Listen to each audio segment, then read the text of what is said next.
আসসালামু আলাইকুম। সকলকে আমার চ্যানেলে শুভেচ্ছা।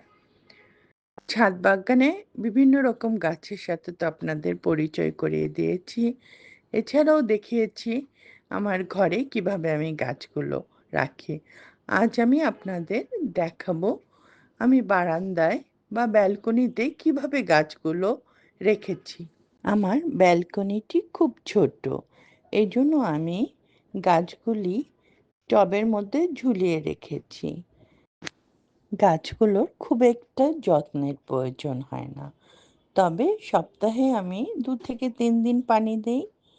আর মাসে ১ দিন অন্তত গাছগুলো নামিয়ে কলের পানি দিয়ে গাছগুলোকে পরিষ্কার করি। আর মাঝে, মাঝে কলার খোসার পানি আর পেঁয়াজের খোসার পানি দিয়ে থাকি। আমার ব্যালকনিতে যেহেতু রোদ পড়ে, সেহেতু আমার গাছগুলোকে রোদে দিতে হয় না। কিন্তু আপনাদের যাদের ব্যালকনিতে রোদ কম আসে, তারা মাঝে, মাঝে গাছগুলোকে রোদে দিবেন বা সানে ডিরেক্ট সানে রাখবেন।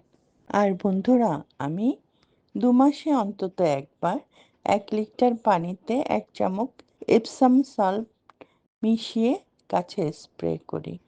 আর পুরনো পাতা বা মরে যাওয়া পাতাগুলো আমি পরিষ্কার করে রাখি। এতে গাছগুলো ফাঙ্গাস থেকে মুক্ত থাকে। আজ এই পর্যন্তই। আবার দেখা হবে নতুন কোনো ভিডিও নিয়ে।